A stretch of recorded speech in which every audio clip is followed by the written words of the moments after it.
Ысык Көл облусунун Григорьевка айылында авто унаа көпүрөдөн түшүп кетип, бир адам каза болду. Бул тууралуу Өзкөчө Кырдаалдар министрликтен билдирди. Маалыматка ылайык кырсык тууралуу таңкы саат 7:20 чамасында билдирүү түшкөн. Окуя болгон жерге барган куткаруучулар 27 жаштагы эркек кишинин сөөгүн авто унаадан чыгарып, милиция кызматкерлерине өткөрүп беришкен.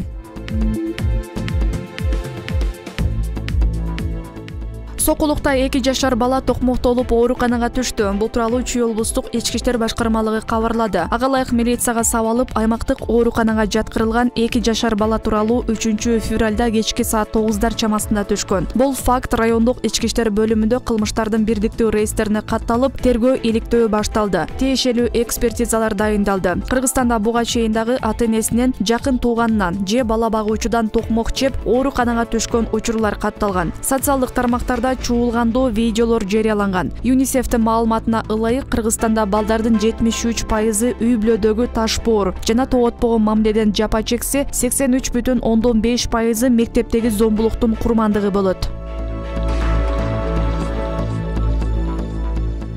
Сексуалдык мүнөздөгү ыплас иштерге атасынын агасын айыптаган 10 жаштагы кыздын чоң атасы өз жанын кыйды. Бул тууралуу Чүй облустук милициясынын маалымат кызматы кабарлады. Билдирүүгө ылайык 31 январь күнү Аламүдүн райондук ички иштер башкармалыктын нөөмөт бөлүмүнө Арашан айылындагы үйлөрдүн бириндеги сарайдан 64 жаштагы кишинин сөөгү табылганы тууралуу маалымат түшкөн. Ал өлүм алдында жазган катында күнөөсү жок экенин айтып, жаралган жагдай үчүн кечирим сураган. Милиция ал кыздын багып алган чоң атасы экенин маалымдады. Жалпыга маалымдоо каражатындагылар кыз өгөй атасынын ата-энесинин колунда тарбияланып жатканын жазган. Облустук ички иштер башкармалыгы сексуалдык аракеттер тууралуу даттанган кыз чынында эле ушул үйдө жашай турганын тастыктаган. Буга чейин милиция эркек киши жашы жете элек секелек кызга асылган деп шектелип жатканын кабарлаган. Кыз милицияга чоң ата чоң энеси менен жашап, ата-энеси менен сүйлөшпөй турганын айткан. Аны 10 январь күнү Чүй облустук ооруканасына жаткырышкан. Кийин социалдык кызматкерлерге өткөрүп беришкен. Ал милицияга үйдө жашаган өгөй атасынын агасы 2 жыл мурун Арашан айылындагы талаада сексуалдык ыплас иштерди жасап, эч кимге айтпашын талап кылганын билдирди. Андан кийин да мындай иштерди жасоого аракет кылганда качып чыкканын айтууда деп жазылат маалыматта. Буга шектелген 34 жаштагы киши күнөөсүн четке кагып жатат. Милиция кыз менен чогуу жашагандарды дагы суракка алганда, алар да төгүндөгөнүн кошумчалады. Учурда тергөө иштери жүрүп жатат. Ысык Көл облусунун Ак Суу районундагы мектептин курулушу боюнча коррупциялык иштерге шектелип, кызмат адамдары кармалды. Бул тууралуу башкы прокуратурадан билдирди. Чолпон айылындагы Калиев атындагы 225 орундуу орто мектептин имараты 2018 жылдын октябрь айында эксплуатацияга берилген. Куруу иштери боюнча облустук капиталдык курулуш башкармалыгы менен жоопкерчилиги чектелген компаниялардын ортосунда 62 миллион 296 миң сомдук келишим түзүлгөн. Облустук прокуратура тарабынан жүргүзүлгөн текшерүүдө капитал курулуш башкармалынын кызмат адамдары подрядчылар менен алдын ала макулдашып, аткарылган иштердин актыларына айрым жумуштардын наркын жогорулатылган баада жана иш жүзүндө аткарылбаган жумуштарды киргизишкен. Жыйынтыгында 3 миллион 224 миң 493 сомду өздөрүнө ыйгарып алышкандыгы аныкталды деп айтылат маалыматта. Аталган факты боюнча Кылмыш жаза кодексинин 337 кызмат абалын кыянаттык менен пайдалануу, 210 ишенип берилген мүлктү ыйгарып алуу же коротуу жана 346 беренеси кызматтык жасалмачылык менен кылмыш иши козголуп, тергөө аракеттери жүрүүдө.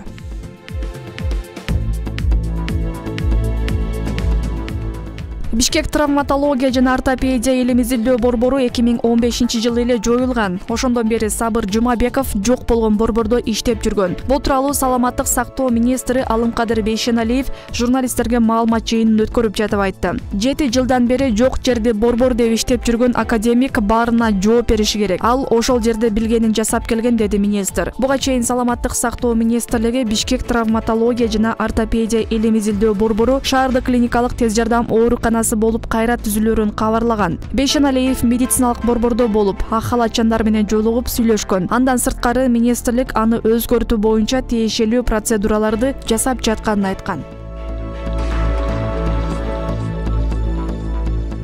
Бишкек травматология жана ортопедия элем изилдөө борборунун ордуна жаңы түзүлгөн шаардык клиникалык тез жардам ооруканасынын жаңы директору болуп Гулия Кожокматова жана башкы дарыгери болуп Дамир Дүйшөнов тайындалды. Аларды саламаттык сактоо министри Алымкадыр Бейшеналиев журналисттерге маалымат жыйын өткөрүп жатып тааныштырды. Азыр министрликтин өкүлдөрү барып жамаатка директор менен башкы дарыгерди тааныштырат. Жумабеков өзүнүн тегерегине топтоп алган тааныш туугандары менен кете берсин, деди Бейшеналиев.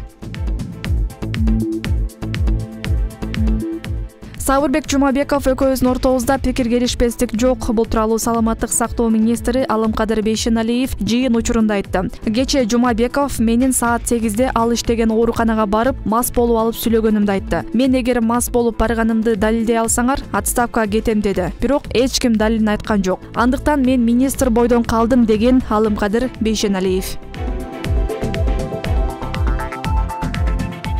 Журналист Болот Темиров башкы прокуратура анын ички иштер органдарынын кызматкерлерине каршы жазган арызын Бишкек шаардык прокуратурасына жөнөткөнүн билдирди. Ал Facebook'тагы баракчасына башкы көзөмөлдөөчү органдан келген катты жарыялады. Өткөн айда Темиров жана анын командасы Улуттук коопсуздук комитетинин төрагасы Камчыбек Ташиевдин жакын тууганынын аты аталган журналисттик иликтөө жарыялаган. 2 күндө 37 миллион сомду кантип тапса болот? Садыр Жапаров жана Ташиевдин схемасы деген темадагы материалда Кыргыз Petroleum Company мамлекеттик ишканасы Регион Oil деп аталган компанияга мазут сатканы. Жеке компания мазутту сыртка экспорттоп 2 күндүн ичинде 37 миллион сом тапканы айтылган. Ташиев менен анын жакындары бул маалыматтарды төгүндөгөн. Шашылыш билдирүү Кыргызстанда 6-7-8 февралда аба ырайы өзгөрүлмөлүү болуп турат. Бул тууралуу Кыргыз гидромет билдирди. 6 февралда күндүз Чүй, Талас, Ош, Жалал-Абад, Баткен облустарынын көпчүлүк аймактарында жаан, кар, Нарын облусунун кээ бир райондорунда кар жаайт. Ысык-Көл облусунда жаан-чачын күтүлбөйт. 7 февралда түнкүсүн жана эртең менен көпчүлүк аймактарда мезгили менен кар жаайт. Чүй, Ош, Жалал-Абад облустарынын кээ бир райондорунда жаан-чачын каттуу жаашы күтүлөт. 7 февралда күндүз жана 8 февралда түнкүсүн Чүй, Талас, Жалал-Абад облустарынын көпчүлүк аймактарында, Ош, Баткен, Ысык-Көл, Нарын облустарынын кээ бир райондорунда мезгили менен кар жаашы мүмкүн. 8 февралда күндүз кээ бир райондордо кар жаайт. Жолдор тайгак жана тоңгулук болуп, кар күрткүсү пайда болот. Айрым жерлерде батыштан соккон шамалдын ылдамдыгы секундасына 15-20 метрге жетет. Абанын температурасы төмөндөйт. Мындай туруксуз аба ырайы авто унаа, энергетика жана коммуналдык кызматтардын ишин жана жайыттарда мал кармоону кыйындатат.